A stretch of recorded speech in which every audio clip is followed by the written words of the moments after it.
My intention is that this video lands in your heart and that it stays in your field of awareness long enough where you can start to really internalize it and understand the value here, because everything is changing so much right now at a pace that we could never have imagined. Here we are, we're in it. It's happening. Everything that is not who we are is being stripped away. It is presenting to us in our experiences in the outer world, in our relationships, reflecting all of the distortions, all of the things all the stories, I should say, that we've held on to that have nothing to do with the truth of who we are. And I want to share a story from yesterday. I had a client call me, a beautiful soul, and she was in a deep process. And recently, she had set a very powerful intention of who she's choosing to be in the direction that she's going in. And so a number of things presented themselves to her on multiple fronts, which were all related to the deepest wounds and triggers inside of her that she's known for a long time. And the emotion behind these events was more so than it had ever been. And the story, the belief that had been there for so long was so magnified, and it had pulled her down into it like a riptide when you're in the ocean and you just feel like you have no control, and the panic sets in and you feel like you're gonna die. You feel like there's no way out, right? This is what you felt like as a child with some of these very turbulent, emotional, traumatic experiences. And when something happens now that relates to that, we go right back into that same feeling.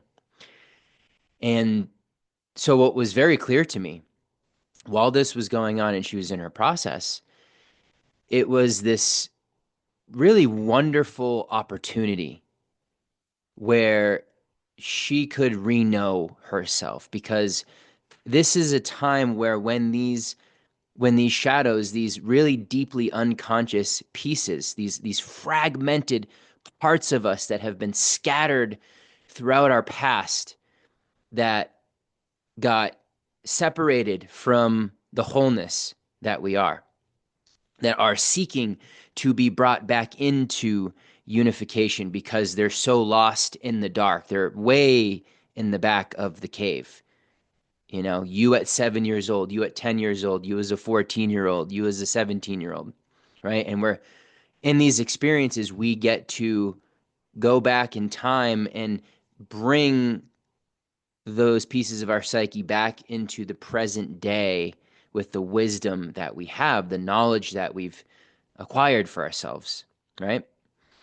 So this is a big retrieval process. So while she's in it, right, the emotion, the riptide's pulling her down. It's like, can you observe? Can you witness the story going on, right? They're going behind my back. They don't value me. I feel ashamed. I feel embarrassed. I'm not good enough for them. And this could be going on for you in your career, in your immediate relationships. And to me, this is what it's highlighting, right? This is what we have got to understand as beings of energy who are leaving behind the construct of us being just physical bodies, us being the narrator in our head, right? We're going away from that and coming into the awareness of we are the creator of our experience. We are beings of energy. Now, the analogy of your consciousness being a garden just works to me probably better than anything else, because these weeds, these beliefs that are distortions, suck up the nutrients, and the nutrients is your attention and your emotional energy, emotion. So the things that you've been giving your life force through your attention and your emotion for a long period of time, they get really big, right? These weeds get really noticeable and they're taking away from all the other things in your garden that you want to create and that you want to see blossom into fruition. By universal law, with this energy, our subconscious, which everything in the external world is just simply reflecting back to us what's in there.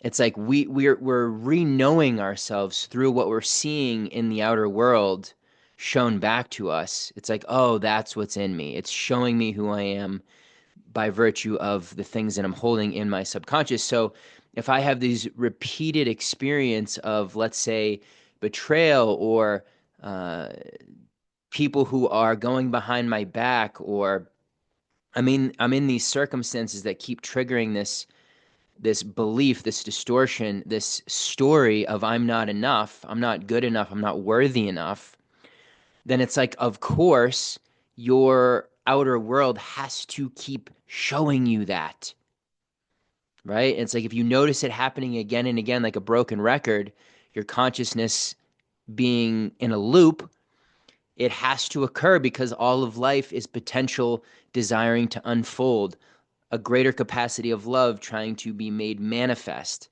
So if there's a distortion, life has to put a spotlight on it, and it says, I have to keep showing you this because this is what's in you, and this is what needs unfolding, and this is what needs love, and it needs to be reknown. It needs to be re-seen through the new eyes of compassion, of wisdom, of truth, because that child that first opened up to that interpretation, that belief, they didn't know this. They didn't have the space, the awareness, the tools to really understand what's going on. Oh, I don't need to make it personal. The thing that's going on out there, the character in the movie that is triggering this feeling in me of unworthiness, the story of unworthiness, it's not actually personal to me. They're a manifestation of me showing me that this is in here and it's needing attention. It's needing to be brought back into wholeness. It's needing the truth. So the distortion can clear, and I don't have to keep manifesting it anymore. I don't have to keep seeing it over and over. I don't have to keep attracting these characters again and again in order to heal this wound, because that's always going to happen, right?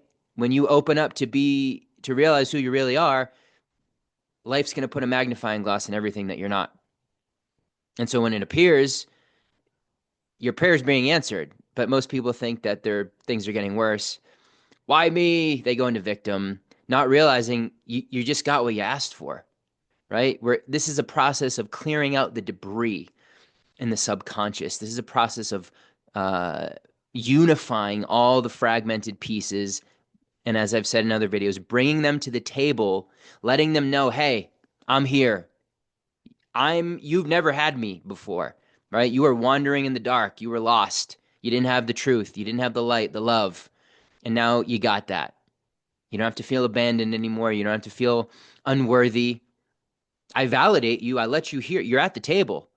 I'm not kicking you out. It's like, of course you're going to feel that way when you're holding that awareness and interpretation on the thing that happened that created the unworthiness, right? So you're allowed to be here, and let's clear the distortion now, right?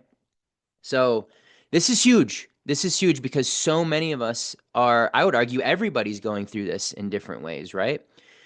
How much can you pay attention throughout your day to this process, especially if you keep seeing the same things again and again and again?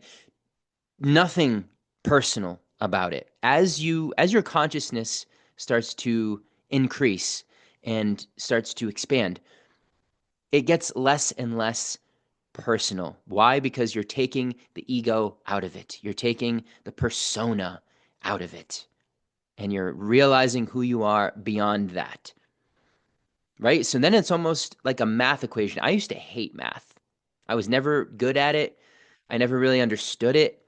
And it was this thing that I was like, I don't really get the utility of it. And now I look at things through a slightly different lens of the laws that govern this reality and how they are like equations, right? It's like if we are not following the formula, if we put certain things into the formula, we're going to get this thing, right?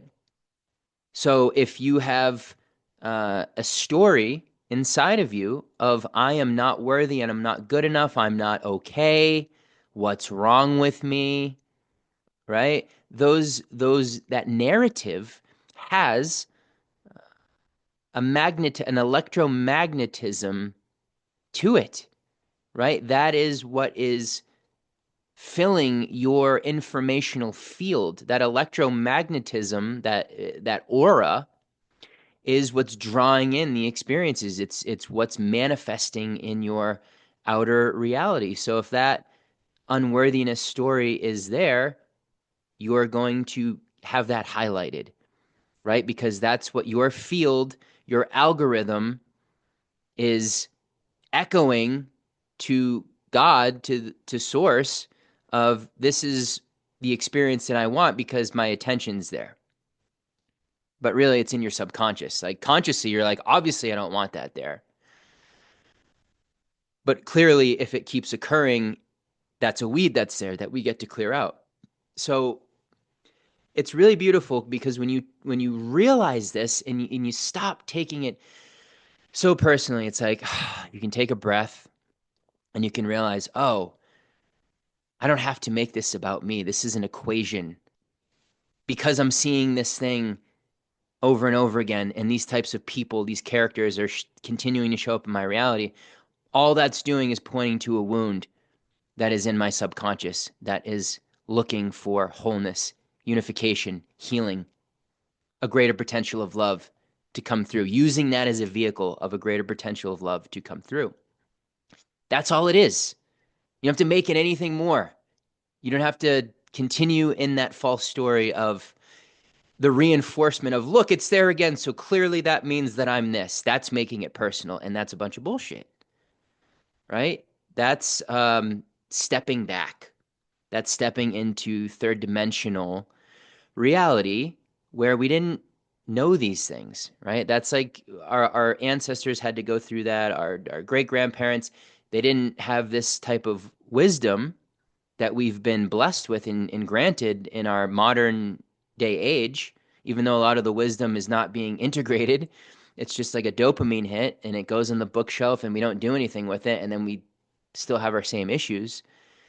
This is a time where we have to prioritize integration, right? We have to step into the arena and say, okay, today I'm going to pay attention to the characters that are in my life. I'm going to pay attention to the triggers that come up inside of me that reveal these distortions and these wounds and these places of separation, not make it mean anything about me, but actually get excited.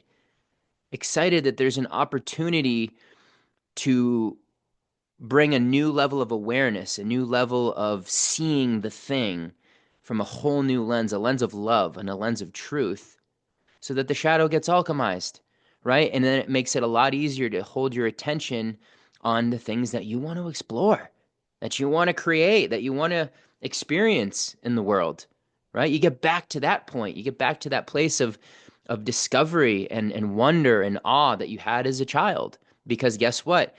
By you doing the things that I'm talking about here, your inner child becomes more free. All of a sudden they're trusting you because you're showing up.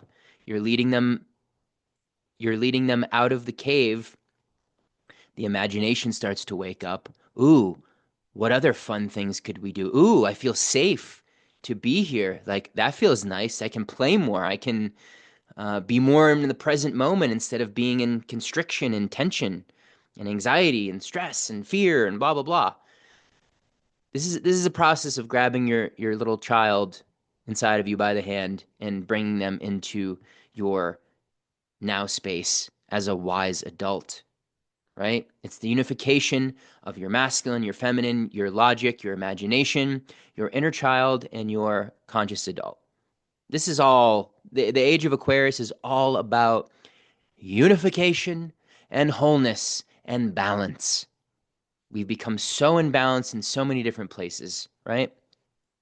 And we get to experience what life as a human being is when the heart and the mind are balanced, right? They come together, and that's intuition. And then the mind is holding its attention on pictures of beauty, of empowerment, of capability, of certainty, of confidence, of enjoyment, relaxation, laughter. I like me. This feels good. I enjoy this, right? The mind is now holding its attention there, and the weeds die out, and the beautiful fruits begin to grow. The garden becomes more and more beautiful, right? And the heart gets to feel that instead of feeling fear. What a gift to give to yourself, to be a good gardener, a steward of your inner garden that is your consciousness. And on the more Buddhist level with your mind, being a good shepherd, right? Tending to your flock, which is the thoughts that you have. If a thought goes towards distortion and fear and illusion, bring it back.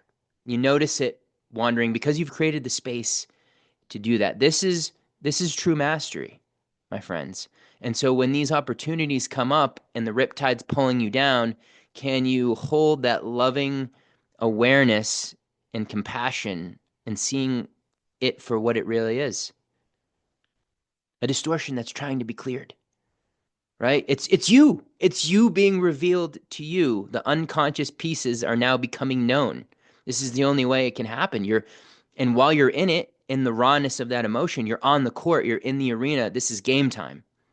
What will you do with it? How will you respond instead of the third dimensional reactivity? Huge. This is massive. I really hope this lands because this is when people say doing the work, this is exactly what it is, right? Will you be on the court today? Will you be in the arena of life and open to it and say, yes, I'm not just going to have this be the same reactionary experience, and I'm not going to keep staying in victim because I'm seeing these groundhog things over and over again. Oh, that's my own subconscious. These are the wounds and things that are in there, the stories that I've held for so long being played out there, giving me an opportunity to go beyond that. What a different context. I mean, come on, right? Wow. That's where your power is. I can tell you from my experience that I look back on these things now and it's just like the illusion that I was caught in. My goodness, it felt so real. And all I could see was that until I started to unfold this wisdom and really decide to pay attention, right? As Carolyn Miss says, when you go up the elevator, up the apartment building of your consciousness, it costs more. Just like if you're in an apartment building in downtown New York, oh, you want to live in the penthouse suite upstairs with all the good views and the quality and the beauty and the art and the exclusivity. Yeah, it costs more. It costs more. You have to pay more attention to your everyday experience. You can't just be up in your mind, blah, blah, blah, blah, blah, beta brain mode all day. At some point, you got to create space. If you don't create space, you're screwed. Because the old stories are just going to grab you and you're going to be in the dryer tumbling around. Oh, why does this keep happening? Wah. Of course. It's like, of course. Because that's where your attention is. That's where your life force flows. That's where your emotions are going. Can't be anything different than that. Again, it's a math equation. Cannot be anything different than that when that's what you're feeding into the equation, into the algorithm, right? Technology mimics consciousness, as I've said before on here. So I hope that this lands for you and gets you excited because you're alive during this time to master who you are. You are alive during this time to get to experience yourself without the stories and the distortions. You are here to learn what it's like to exist in the body without all of that baggage and all of those illusion stories. That's exciting. A lot more joy, a lot more ease, a lot more grace, flow, kindness, compassion, beauty. You're having a good time. You're watching the movie play out on the greater stage, and you're a part of it. That is a very exciting place to be. You're on the cutting edge, literally alive during a massive transition from one era to another, from the Piscean to the Aquarian age. And you get to know who you are. A lot of your ancestors did not get that, and they were caught in the shadow their whole lifetime. And you don't have to do that. And that's why you're here, to clear that out, get rid of the debris and the baggage so that you can be free to be just who you really are. That's the gift during this age. Even though we have more mental stuff than ever before, that's the distraction. That's the when you're caught up in that plane and you're not in your body, then you're disconnected, right? We have to ground back in, start paying attention, get on the court in the arena and say, let's go. Be an active participant in your process instead of a victim. All victimhood is being swept off the planet in one way or another because it's an illusion. We are not victims. We are infinite beings. We are very powerful. We are creators in every capacity. And when you learn this, things get very exciting. Then you start drawing things to you. You start getting more open and curious. Again, your inner child feels the freedom to start creating and exploring and discovering again. It's like, ooh, where would I like to go today? What does life have to present me today? Where would I like to explore today? That is a big deal, a big shift. And by the way, if we do this now, we take this responsibility upon ourselves, the children, the future generations will not have to sludge through all of this like we did. They won't have to do that. I don't think they will anyways because their DNA is a lot different because the planet is a lot different and we've made that energetic shift. But we will imprint into the grid lines of the earth because our emotions imprint the grid lines. And that to me is creating heaven on earth. And I don't know about you, but for me, that's one of my intentions. I want to be an antenna and an anchor for heaven on earth energy, which to me, heaven on earth is everybody getting to live as their authentic, beautiful self, exploring the way that they want to, enjoying their time, having fun, excited. That is heaven on earth, right? And it has to be cultivated within us first. So I hope that lands. That's what I got for now. There's a number of things coming up. I'm excited to share with you. And yeah, this one feels really good. I hope you get this. We're gonna keep going that direction. I'm gonna keep bringing this in again and again and again in different ways because it'll never be the same. But this is a conversation that needs to be had over and over so it starts to really sink in and land. I love you guys. We're all in this thing. Let's go. A whole new dawn is upon us. It's the Aquarian age, and let's have some fun. Peace within is peace without. Big love.